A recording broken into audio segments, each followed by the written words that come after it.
ይልክላችሁ ኃጢአታችሁ ይደመሰስ ዘንድ ንስሐ ግቡ ተመለሱ ይላል። የሐዋርያት ሥራ ምዕራፍ 3 ከቁጥር 19 ላይ ያለው ኃይለ ቃል። በዚህ ቃል ተነስተን እንማራለን። እስቲ ቃሉን አብረን እንበል። የመጽናናት ዘመን እንዲመጣላችሁ ንስሐ ግቡ። ቃሉን የተናገረው ሊቀ ሐዋርያት ቅዱስ ጴጥሮስ ነው። ቅዱስ ጴጥሮስ መንፈስ ቅዱስን በተቀበለ በሁለተኛው ቀን ክርስቲያኖችን አዳዲስ ምዕመናንን አዳዲስ አማኞችን የመለሰበትን ሁለተኛውን ስብከት አካሂዷል። ቅዱስ ጴጥሮስ መንፈስ ቅዱስ ከወረደለት በኋላ ለመጀመሪያ ቀን ባስተማረው ስብከት 3000 አዳዲስ ምዕመናንን አሳምኗል። ስንት ሺህ? በስብከት ዓላማው ቃለ እግዚአብሔር የመማራችን ዋነኛ ዓላማው ሰው እንዲጽናና እንዲደሰት ዕውቀት እንዲያገኝ ብቻ አይደለም። የስብከት ዓላማው ተሰባኪውን ምዕመን ምን እናድርግ ማሰኘት ነው። ከኔ ጋር ናችሁ? እስኪ ምን እናድርግ በሉ። አላችሁ ይስተኝታችኋል? እስቲ አንድ ጊዜ እልል በሉ ባካችሁ ከይቅርታ ጋር። እኔ አሁን ጠዋት ማስተማር ብላችሁ ምን እናድርግ ነው ያለው።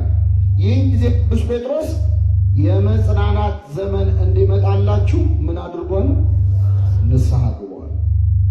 ይህ እንግዲህ ሁልጊዜም ለዛን ዘመን ሰዎች ብቻ አይደለም፣ ዛሬም ላለነው ክርስቲያኖች የመጽናናት ዘመን እንዲመጣልን እንፈልጋለን አንፈልግ? አሁን ያለንበት ዘመን የደስታ ዘመን ነው? የደስታ ዘመን አይደለም። በዓለማችንም በሀገራችንም የምናያቸው የምንሰማቸው ነገሮች ከመልካም ዜና ይልቅ ክፉ ዜና ይበልጣል።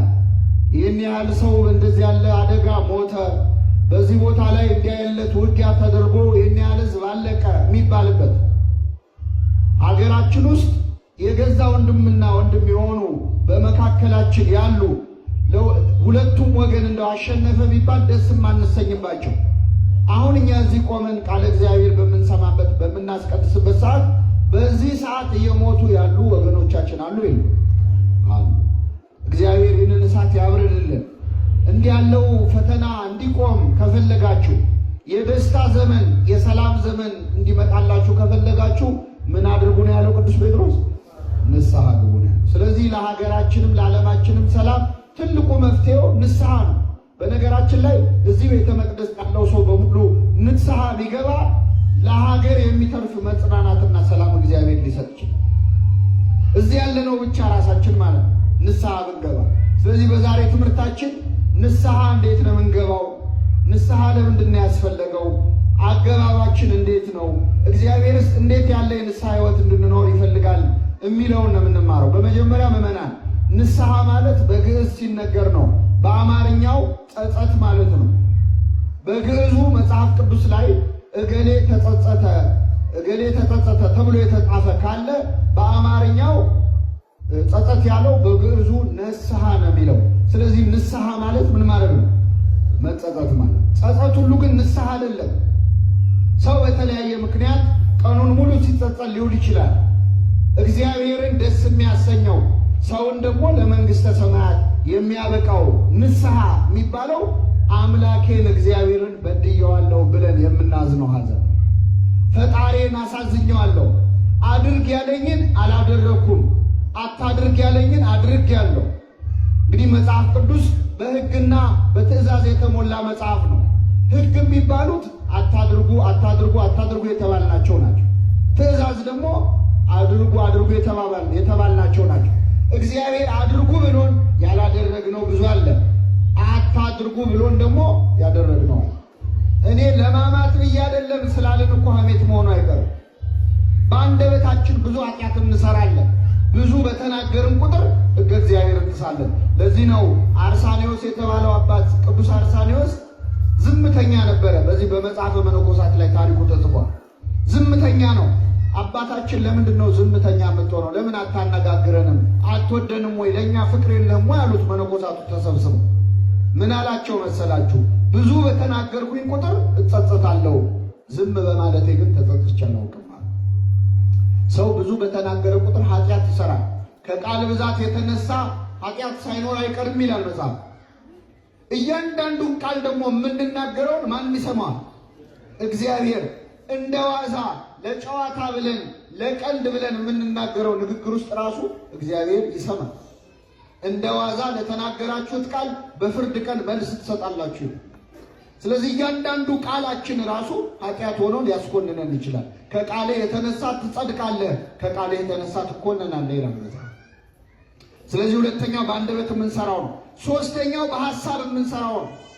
በሐሳባችን ደግሞ በቀን ውስጥ የማንሰራው ኃጢአት የለም። እውነት ለመናገር ሰው ለመስራት የሚፈራው ለመናገር የሚያፍረውን ነገር ግን በሐሳቡ ሲያወጣ ሳይወርድ ይውላል። እንደውም በአይነት በሐሳብ ያልሰራ ነው ኃጢአት የለም። ይህንን ማስቆም አይቻልም። ለምን? ሰው ማሰብ ሊያቆም አይችልም። ግን እንዳይሰለጥንብን ማድረግ እንችላለን። ለምሳሌ ይላል ቅዱስ እንጦንስ አባታችን፣ ከኔ ጋር ናችሁ ምዕመናን? ወፎች በላያችን ላይ እንዳይበሩ ማድረግ ይቻላል አይቻልም? እየሰማችሁ ነው? ወፎች በሰማይ ላይ ከላይ እንዳይበሩ ማድረግ ይቻላል? እላያችን ላይ ጎጆ እንዳይሰሩ ማድረግ ይቻላል? ስለዚህ የሐሳብ ኃጢአት እንዳይመጣብን ማድረግ አይቻልም። እላያችን ላይ ግን እንዳይሰለጥን ማድረግ እንችላለን ማለት እና እነዚህን ሶስት ኃጢአቶች ሰርቻለሁ ብለን ስንጸጸት ንስሐ ይባላል ማለት ነው። እግዚአብሔር አምላካችን ይህንን ጸጸት ለሁላችን ያድለን።